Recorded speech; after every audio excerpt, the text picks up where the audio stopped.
business idea or having a conversation with someone, you see a message pop up on your phone and you go to check it, and before you know it, it's 4 hours later and the entire time you've been scrolling down your TikTok feed. You say you're going to take a break and make a snack, but the next thing you know, you've meal prepped for the entire week and deep cleaned your kitchen instead of writing your report that is due tomorrow. Never has your environment been more important than if you have ADHD.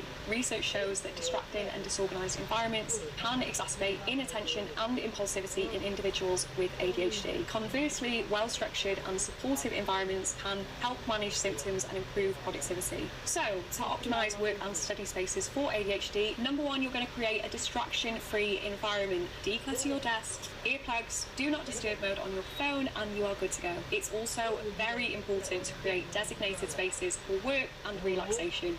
I learned this the hard way. For many years in medical school, I thought it would be a good idea to study in bed. Please don't do this. Having set purposes for different areas makes it so much easier for your brain to switch between work mode and relaxation mode. Creating an environment that's conducive for productivity when you have ADHD isn't just about your physical environment, it's equally as important to curate your digital environment. So using digital tools like X-Tiles to stay organised, Forest to keep you off your phone, and even using a website blocker if you find that when you're on your laptop you can go on websites like YouTube or even maybe Netflix when you get a little bit bored. Another useful tip for curating your environment is a tip I might have taken a little bit too far, and that is to personalise your space to include elements that inspire focus or motivation. For example, every exam season I would change my laptop background and my phone background to something that would encourage me to study, which most years was a plain blue background that said studying sucks less than failing, and it was actually quite effective. How I took this tip a little bit too far is I ended up getting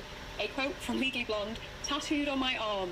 So just there, it says "What like it's hard," which is an infamous quote from Elle Woods, and the reason that was there is when I was failing my exams when I was 17 and 18, if I'm being completely honest, I think I got pretty depressed, and every day I would come home and, like a little bit of a comfort blanket, I'd put on the YouTube recording of Legally Blonde the musical and lie in bed and quite frankly feel shit about myself. They're saying "what like it's hard" just represented in a little bit of a comical way all these really hard things that I have done, which the girl who used to watch Legally Blonde back because she was too depressed to get out of bed would have never thought was possible, and I showed myself I was capable of doing hard things. So just before I sat my 4th year exams, I got this tattooed on my arm so that every single time I was struggling with my studying, I could look down at my arm and remember all the hard things I have done and I am capable of doing. As I said, I did take that one a little bit far. You can just change your laptop and phone screensaver. Section 5, body brain connection. I'm going to tell you something that I wish someone had told me sooner because it took me way too long to work out for myself. What you want and what you need